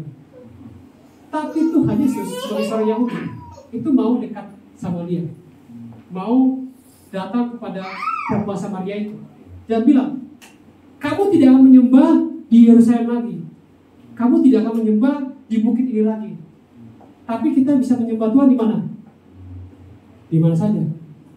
Kita bisa menyembah Tuhan di gereja, kita bisa menyembah Tuhan di rumah, kita bisa menyembah Tuhan di sekolah, berdoa sama Tuhan di mana saja. Karena dulu ada bait suci, kita nggak bisa masuk ke tabir bait kudus, ruang maha kudus, karena terpisah oleh tirai yang terbelah bagi dua. Itu tirainya tebalnya itu sekitar 10 cm. Itu pembatas antara manusia dengan Allah. Hanya imam yang boleh masuk. Tapi ketika Tuhan Yesus sudah disalib di atas kayu salib, maka tirai itu terbelah menjadi dua, sehingga kita itu bisa bypass. Kalau orang bilang apa? Shortcut, jalan pintas. Kita nggak harus lagi lewat imam besar. Kita nggak harus lagi ke Yerusalem. Mungkin kalau kita orang Kristen masih menganut sistem seperti itu, mungkin kita kayak orang Islam. Jadi tiap punya uang kita pergi ke Mekah untuk kita kelilingi itu Ka'bah, gitu. Karena pusatnya di situ. Ya kan? Mereka orang Islam pun mengambil ciri seperti itu dari orang perjanjian lama, di mana pusat ibadah harus di satu kota, satu titik, di mana kita nggak boleh ibadah tempat lain. Kalau dulu orang Yahudi menyembahnya hanya di Yerusalem, di kota lain nggak boleh. Tapi kalau kita hidup dalam perjanjian baru yang sudah dianugerahkan oleh Tuhan, maka kita bisa menyembah Tuhan di mana saja. Ketika kita bekerja, Tuhan, aku bekerja untuk kemuliaan nama Tuhan, amin. Gitu. Tuhan, aku sekolah untuk kemuliaan nama Tuhan. Tuhan, aku lagi di pasar nih, Tuhan berkati. Di mana saja, Tuhan ada di mana saja. Bahkan dikatakan bahwa Tuhan itu ada di dalam hati kita, ada di dalam hati kita. Yang penting kita membuka hati. Nah, ini permasalahannya. Banyak manusia, banyak orang yang saya kenal juga, itu gak mau buka hati. Itu gak mau, hatinya sudah tertutup. Tuhan sudah dalam hati, tapi masih gak mau buka. mencari Tuhan. Sekarang dipermudah. Kamu nggak perlu ke Yerusalem. Kamu nggak perlu mempersembahkan korban. Tuhan sudah dalam hati. Tapi kok masih banyak ya yang hatinya masih tertutup? Kok masih banyak ya yang punya dendam? Kok masih ada ya yang saya bilang, kenapa kamu bro? Saya masih kepahitan dengan orang tua saya. Saya nggak mau mengampuni orang tua saya. Saya nggak mau mengampuni orang itu. Kenapa? Dia nggak mau bayar utangnya. Gitu. Saya nggak mau mengampuni orang itu. Dia pernah jahitin saya. Dia pernah bully saya. Gak bisa bro. Kita sudah hidup di perjanjian baru. Tuhan sudah lebih dulu membayar kita dengan lunas. Maka kalau ada orang berbuat salah sama kita, maka kita juga harus mengampuni. Kita lebih dulu diampuni oleh Tuhan. Maka kita juga harus mengampuni orang yang bersalah kepada kita. Seperti doa Bapa kami. Kalau lihat doa Bapa kami, sebenarnya dulu itu orang gak boleh berdoa langsung sama Tuhan. Orang itu harus ambil perantara dulu. Ya kan? Kayak orang Katolik kalau mengaku dosa, ya harus ada di ruang pengakuan dosa. Jadi mengaku dosa pun harus ada perantara. Sekarang tidak, mengaku dosa bisa langsung sama Tuhan. Bypass, Tuhan ada dalam hatimu. Kamu buka ayah hatimu, maka Tuhan akan hadir dalam kehidupan kita. Jadi Tuhan kalau sudah hadir dalam hati kita, tinggal kita aja nih. Mau nggak? Punya nggak keinginan untuk bersama dengan Tuhan? Kalau kita punya keinginan bersama dengan Tuhan, kita datang sama Tuhan. Kita berikan kehidupan kita sepenuhnya kepada Tuhan. Kalau dibilang sama Tuhan, Tuhan seluruh hidup saya hanya untuk kemuliaan nama Tuhan. Tuhan, ini hidup saya pakai bagi kemuliaan nama Tuhan. Saya bekerja untuk Tuhan, saya sekolah untuk Tuhan, saya buka usaha untuk Tuhan, saya melangkah di dalam Tuhan. Tuhan pakai hidup saya. Itu yang harus menjadi respon kita seperti dalam kehidupan kita. Melihat perempuan Samaria, ketika dulu ada batasan antara manusia dengan Allah, ketika manusia dibatasi tidak bisa sembarangan sama Tuhan, Tuhan berkata bahwa sekarang sudah tidak ada batasnya. Akan datang, yaitu ketika Tuhan Yesus salib, dan sudah tiba, artinya Tuhan Yesus sudah ada di dunia itu pada saat itu. Bahwa tidak ada batasan lagi. Tuhan sudah ada dalam hati kita. Tuhan sudah ada di hati kita semua. Kalau sudah Tuhan ada di hati kita, kita tinggal datang sama Tuhan. Kita tinggal menyembah sama Tuhan. Saya kalau bangun pagi, kayak tadi pagi, saya bangun jam 3, udah bangun, doa dulu. Ketika doa, kurang, saya ambil gitar, doa dulu. Habis itu, baru saya beraktivitas. Kalau masih kurang, doa lagi sama Tuhan. Kalau enggak, kebiasaan saya, doa sendiri. Tuhan berkati Sam, Tuhan berkati Sam, ya. Tuhan berkati Sam. Ya, kalaupun kita tidak bisa secara terus terang, aku nggak punya keberanian nih memberkati teman saya nih. Misalnya kita melihat nih saudara-saudara kita, teman-teman kita punya masalah, punya musibah. Kalau kita punya keberanian, karena kan nggak semua orang punya keberanian. Ada yang introvert gitu kan, malu-malu. Gitu. Tapi punya kerinduan nih, pengen doakan. Datangi dia, boleh tepuk pundaknya, atau dari jauh aja lah. Tuhan berkati Richard, Tuhan Yesus berikan dia anugerah daripada Engkau. Dia punya masalah, Tuhan tolong berikan dia kekuatan. Kita juga doakan orang-orang sekitar kita. Ya, jangan kita tidak mendoakan orang-orang sekitar kita. Kita perlu mendoakan orang-orang sekitar kita. Saya kalau juga mendosen, waktu COVID kita sering doa bareng. Itu dosen banyak sekali doakan. Kita sampai ngantuk itu. Jadi dia doakan mahasiswa, dosen-dosen, semua dosen dia sebut namanya. Terus tetangga kiri kanan depan belakang, ya kan? Berkati orang-orang sekitar kita. Bahkan orang-orang yang pernah tinggal di rumahnya disebutkan juga. Capek juga itu. Saya kadang-kadang ingat juga. Bapak saya juga kalau di rumah itu sering itu. So, bapak saya bukan pendeta, majelis. Tapi dia doakan semua jemaat. Dia ingat itu. Tuhan berkati keluarga ini, berkati keluarga ini, berkati dalam ininya. Baru pindah lagi ke keluarga satu, pindah lagi ke keluarga satu. Saya bilang, aduh kita ini doa kok lama sekali. Tapi itu perlu. Saya menyadari itu perlu. Kekuatan doa kadang-kadang gak kelihatan, tapi besar kuasanya. Doa orang benar bila dengan yakin didoakan akan sangat besar kuasanya. Makanya kita gak boleh sombong. Kadang-kadang anugerah Tuhan, tapi kadang-kadang juga ada dukungan doa dari orang-orang di sekitar kita. Waktu kita lemah, ada yang menopang kita dalam doa. Itu yang memberikan kita kekuatan. Gak ketahuan. Kadang-kadang gak ketahuan. Sering bahkan gak ketahuan orang-orang yang mendoakan kita. Apa yang bisa kita lakukan? kita balas dengan mendoakan orang-orang sekitar kita. Gak perlu juga sih, aku doakan kamu loh, doakan aku juga ya, gak perlu. Kita inisiatif aja. Tuhan aja inisiatif sama kita, masa kita ada inisiatif? Tuhan sudah inisiatif sama saya juga mau inisiatif Tuhan. Saya mau doakan orang-orang sekitar saya. Paling tidak keluarga inti dulu, baru lingkaran yang kedua mungkin teman-teman pergaulan, orang-orang di gereja, orang-orang di tempat kerja, orang-orang yang pernah saya kenal, yang pernah saya temui. Tuhan berkati, Tuhan lindungi, Tuhan nyatakan mujizatnya mungkin juga kepada orang-orang yang belum percaya kepada Tuhan. Saya punya bapak angkat Islam, orang Padang.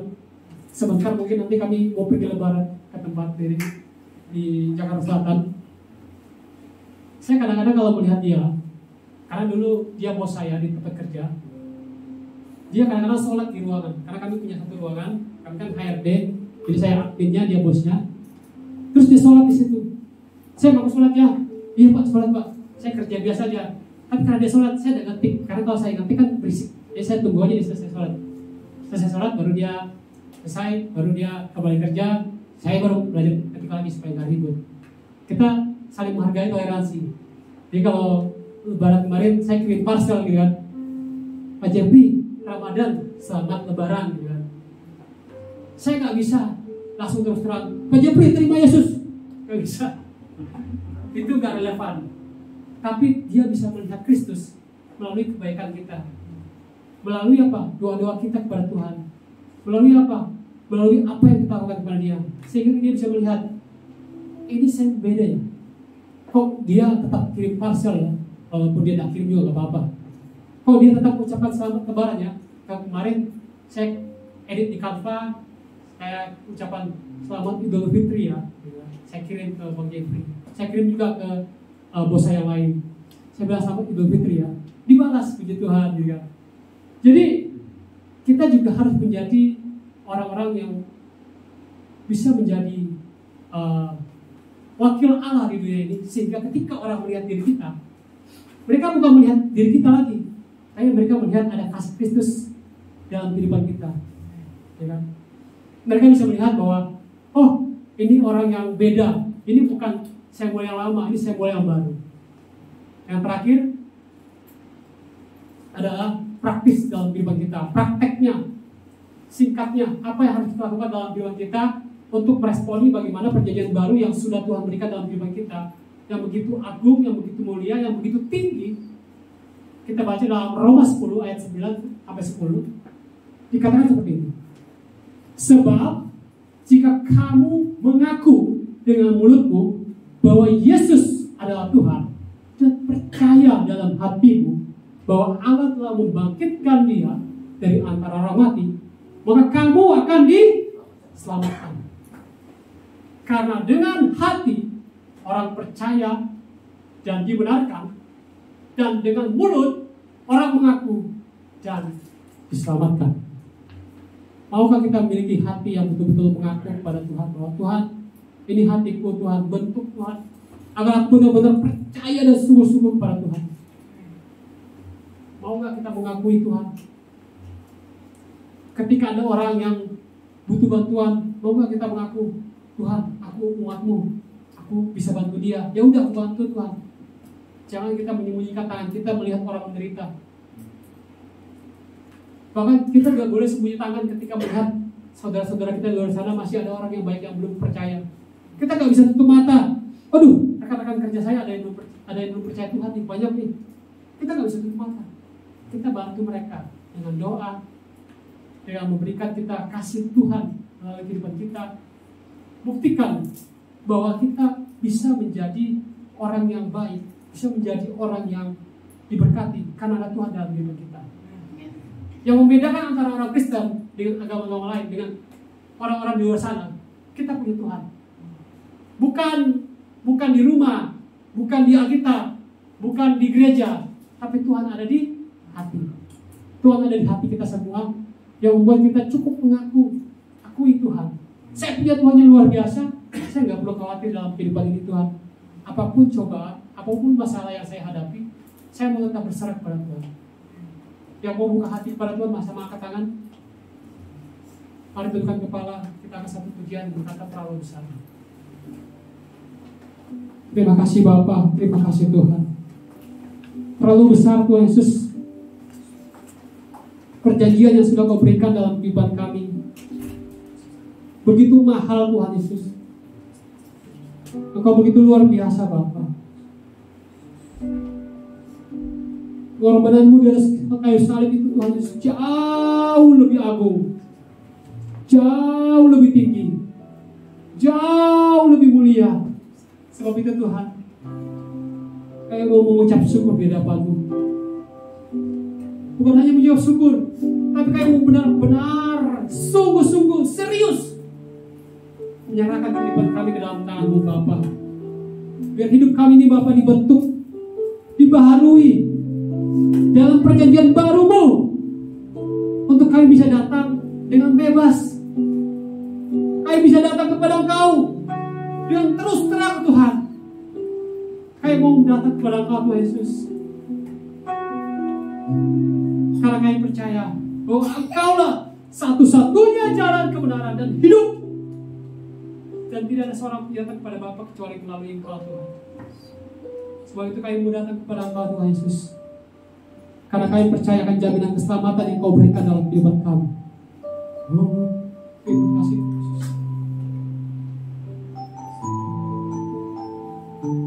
Terima kasih Bapa, terima kasih Yesus.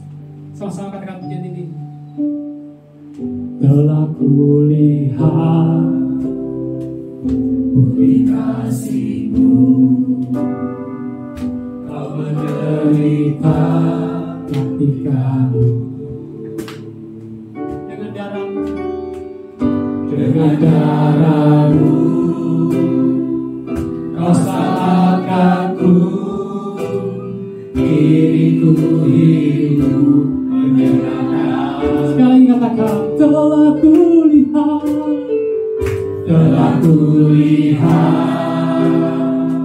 bukti kasih-Mu, Kau menderita matikanku dengan darah-Mu, Kau selamatkanku, diriku hidup menyenangkan. Saya mau semuanya bagi diri, katakan terlalu besar, terlalu besar kasih-Mu Bapa, pengorbanan yang Kau berikan bagiku terlalu mahal, terlalu mahal. Darah-Mu Yesus tercurah untuk menebus hidup. Kita akan punya yang Allah, katakan telah kulihat bukti kasih. Menyatakan bukti kasih Tuhan. Telah kulihat bukti kasih-Mu, Kau menderita matikanku dengan darah-Mu, Kau selamatkanku, kini ku hidup menyenangkanku. Terlalu besar, terlalu besar kasih-Mu Bapa, pengorbanan yang Kau berikan bagiku terlalu mahal. Darah-Mu Yesus tercurah untuk menebus hidup.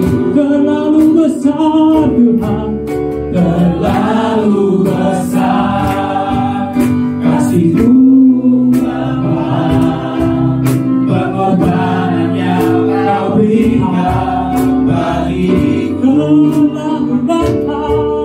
terlalu mahal. Darah-Mu Yesus tercurah untuk menebus hidup. Sekali katakan lebih sungguh-sungguh, katakan terlalu besar, terlalu besar kasih-Mu Bapa, pengorbanan yang Kau bagiku terlalu mahal. Darahmu Yesus tercurah untuk menebus hidup, tercurah untuk menebus hidup, tercurah untuk menebus hidupku. Mari kita sembah Dia. Terima kasih Bapa, kami bersyukur Tuhan. Terima kasih buat anugerah-Mu Bapa. Terima kasih buat kasih karunia-Mu Bapa. Kami bersyukur. Menyerahkan hidup kami padamu. Mari datang kepada Tuhan. Angkat sembah Dia, bersyukur kepada Tuhan buat karya agungnya, karya keselamatan yang sudah Dia berikan untukmu, karya keselamatan yang sudah Dia berikan anugerah kepada kita semua. Oh, haleluya. Terima kasih Tuhan. Tuhan ada di hatimu, Tuhan ada di hati kita semua. Katakan Tuhan, Tuhan ini hambamu, aku membuka hati kami Tuhan. Saya mau datang kepadamu Tuhan. Haleluya. Yesus. Terima kasih Tuhan. Terima kasih Bapa. Terima kasih Tuhan. Tuhan ubahkan kami Bapa, bentuk kami Bapa, layakan kami di hadapan-Mu Bapa. Kami mengangkat tangan di hadapan-Mu Tuhan Yesus. Kami bersyukur dan berterima kasih buat karya keselamatan yang sudah Kau anugerahkan dalam kehidupan kami. Kasih karunia-Mu yang sudah terbukti nyata di atas kayu salib Bapa, sebagai bentuk perjanjian baru, sehingga kami sudah bisa berhadapan langsung dengan Engkau Tuhan Yesus, dan Engkau bisa langsung ada di hati kami Bapa. Kami bisa langsung berdoa kepada Engkau Tuhan Yesus. Engkau bisa melihat apa yang kami lakukan Bapa. Kami bisa datang langsung kepada Engkau Bapa. Terima kasih Bapa. Tuhan, dalam hidup kami ini Bapa, jadikan kami pribadi yang selalu bersungguh-sungguh serius kepada Engkau Tuhan, seperti Engkau sudah serius kepada kami Bapa. Tuhan, bantu kami Bapa untuk meresponi karya keseriusan-Mu dalam kehidupan kami Bapa. Kami mau hidup benar-benar sungguh-sungguh di hadapan Bapa. Kami mau hidup taat, kami mau setia, kami mau tekun kepada Engkau Bapa. Kami mau berserah hanya kepada Engkau Tuhan Yesus. Kami percaya, kami mengaku dengan mulut kami bahwa Engkau Tuhan, bahwa Engkau Raja satu-satunya dalam kehidupan kami Bapa. Kami berserah kepada Engkau Bapa. Tuhan, pakai hidup kami Bapa. Tuhan, bentuk kami Bapa. Jadikan kami pribadi yang bersyukur kepada Engkau Bapa. Oh, haleluya. Terima kasih Tuhan Yesus. Mari kita satu dalam doa. Kami berterima kasih dan bersyukur Tuhan untuk kebenaran firman Tuhan yang sudah kami dengarkan pada pagi hari ini Bapa. Tuhan, biarlah setiap benih firman Tuhan yang ditaburkan di hati kami Bapa bisa tumbuh, berbuah, dan berlipat kali ganda Bapa. Kami dibentuk, kami diubahkan untuk kami memiliki hati yang betul-betul membuka hati kami kepada Engkau Tuhan Yesus, yang betul-betul serius mau kepada Engkau Tuhan Yesus, karena Engkau sudah serius kepada kami Bapa, karena Engkau sudah inisiatif, karena Engkau sudah mau, karena Engkau ingin, karena Engkau sayang kepada kami Bapa. Dan kami juga mau cinta kepada Engkau Tuhan Yesus.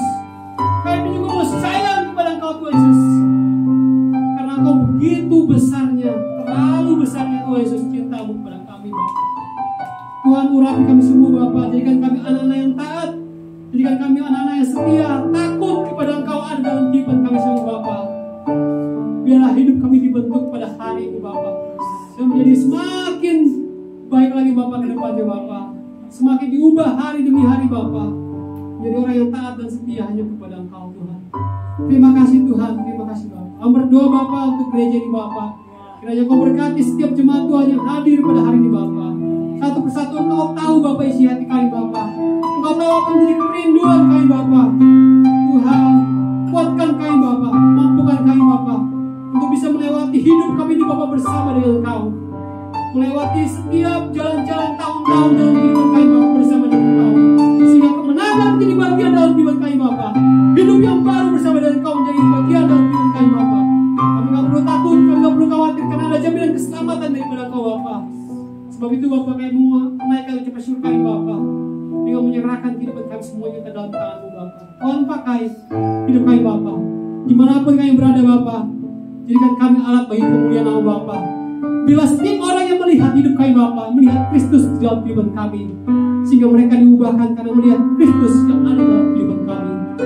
Terima kasih Tuhan, terima kasih Bapak. Tuhan, kami mengaku di hadapan-Mu kami tidak sempurna Bapak.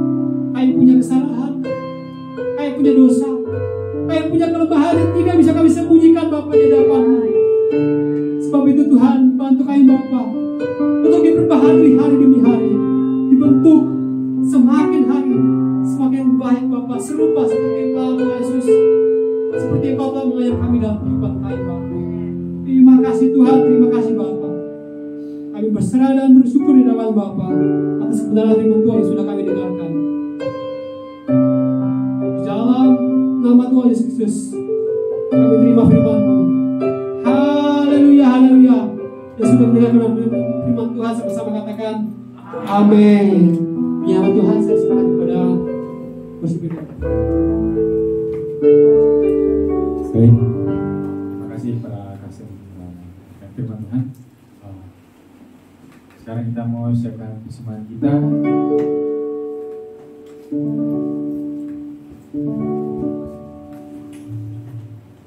Oke, mari kita siapkan kita mau persembahan. Mari kita berdoa. Terima kasih Bapa, terima kasih Tuhan, supaya Engkau Tuhan kita mendengarkan firman Tuhan. Yalah Tuhan, firman Tuhan, firman Tuhan dalam hati kami Tuhan, dan firman kami Tuhan. Dan sekarang Tuhan kami memberikan kesempatan Tuhan, yalah apa yang bisa kami berikan Tuhan, bisa kami berikan Tuhan sebagian dari kami Tuhan. Nama Tuhan, terima kasih Bapa. Akan bersatu dalam doa. Terima kasih Bapa dalam nama Yesus. Haleluya. Amin.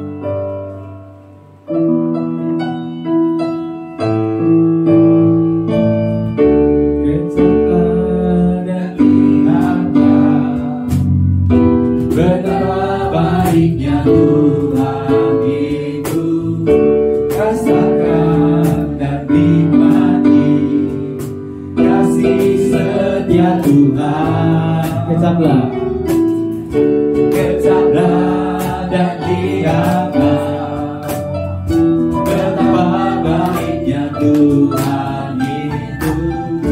Rasakan dan nikmati kasih setia Tuhan. Syukur bagimu Tuhan, hormat bagimu Tuhan.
Segalanya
kami Tuhan. Ini pujian dari hati kami yang paling dalam. Kami memberikan segala pujian, hormat kami kepada Tuhan. Karena Tuhan telah berjanji, Tuhan telah serius mengadakan sebuah perjanjian bagi setiap kami. Kami yang tidak layak menerima perjanjian itu, tetapi Tuhan sudah melayakkan kami. Sehingga kami tahu Bapa, segala hal yang Tuhan sudah sediakan, berkat-berkat Tuhan, janji-janji Tuhan yang luar biasa, itu akan kami terima. Karena Tuhan kami adalah Tuhan yang setia di atas perjanjian. Oleh sebab itu Bapa, buat kami senantiasa mengingat akan apa yang sudah Engkau lakukan. Sehingga bagian kami Tuhan mengerjakan seperti yang Tuhan kehendaki, melalui hidup yang benar, hidup yang berkenan, hidup yang kudus, hidup yang menyenangkan hati Tuhan. Terima kasih Bapa buat firman-Mu hari ini, Tuhan yang memberkati akan hamba-Mu Tuhan.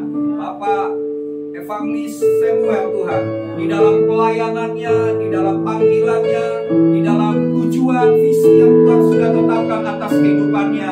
Kami percaya Tuhan setia atas janji-Mu atas hidupnya. Sehingga apapun yang Tuhan sudah tetapkan dalam hidupnya, biarlah itu boleh terjadi dan digenapi atas kehidupan daripada hamba-Mu ini. Tuhan pakai hamba-Mu dimanapun Tuhan menempatkannya. Dan Tuhan urapi dengan kuat kuasa-Mu Tuhan. Karunia-karunia Roh Kudus bekerja secara dahsyat dan heran, sehingga nama Tuhan dipermuliakan. Apapun yang dia rindukan, Tuhan yang membukakan jalan, Tuhan yang mengadakan terobosan, Tuhan yang mengadakan mujizat-mujizat yang nyata di sepanjang kehidupan daripada hamba-Mu. Terima kasih Bapa, dan setiap kami jemaat Tuhan yang hadir Tuhan, yang telah menyediakan waktu untuk beribadah Tuhan pada hari ini.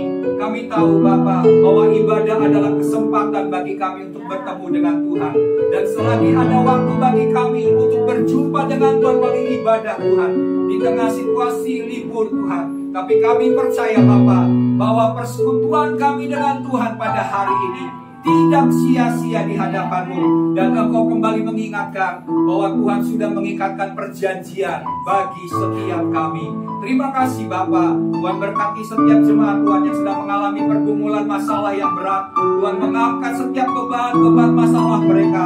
Mereka yang sakit, kami percaya oleh bilur Yesus yang ajaib, Tuhan sudah menyembuhkan segala sakit penyakit kami. sehingga kami boleh mengalami kesembuhan yang daripada Tuhan, dan kami boleh melakukan bagian pekerjaan kami dengan baik karena kesehatan yang sudah Tuhan berikan bagi setiap kami.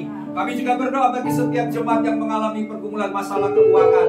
Kami percaya Bapa, Engkau adalah Jehovah Jireh, Tuhan yang menyediakan segala sesuatu yang kami butuhkan dan yang kami perlukan. Oleh sebab itu Bapa, kami serahkan segala masalah-masalah kami. Tuhan yang menolong kami tepat pada waktunya, Tuhan yang menyediakan segala sesuatu yang kami perlukan. Terima kasih Bapa, kami berdoa bagi mereka yang bekerja, Tuhan senantiasa berikan hikmat.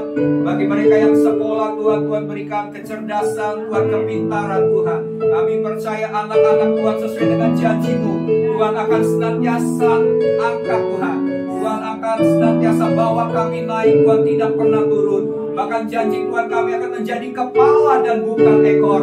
Janji Tuhan bahwa tidak ada orang miskin di antara kami, karena Tuhan yang menyediakan berkat-berkat yang berkelimpahan atas setiap kami yang percaya kepadamu. Terima kasih Bapa. Kami berdoa bagi jemaat yang mungkin tidak hadir. Tuhan berkati mereka, biarlah berkat anugerah yang sama boleh mereka terima Tuhan di masa libur mereka. Kami serahkan Tuhan seluruh kehidupan jemaat Tuhan hari ini dan setiap jemaat Tuhan.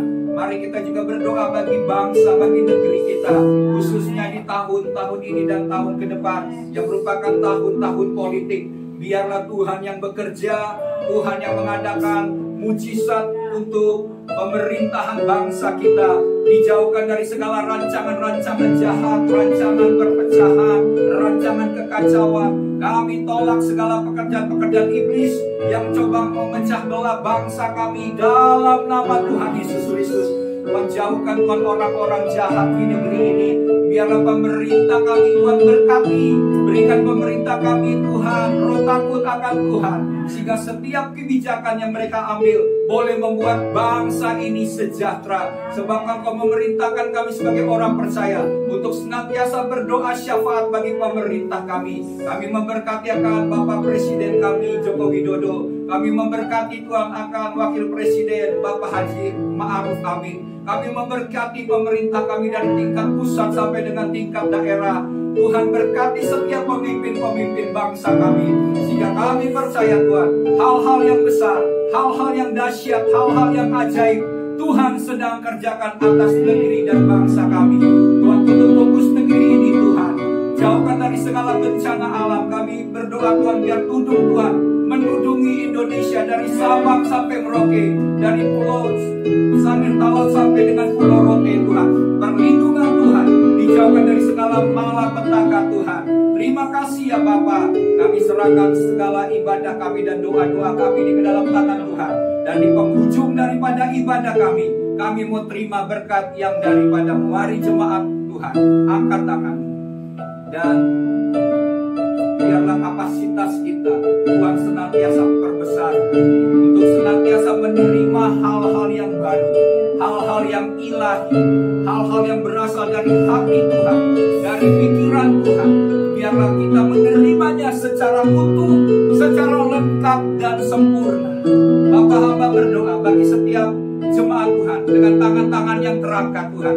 Kami percaya pada saat kami mengangkat tangan, Tuhan yang turun tangan atas segala kehidupan kami. Saat ini kami berdoa, diberkatilah hidup anak-anak-Mu Tuhan. Diberkatilah segala pekerjaan mereka, diberkatilah keluarga mereka, diberkatilah Tuhan pelayanan mereka dan segala kehidupan mereka yang mereka kerjakan dengan kedua tangannya Tuhan.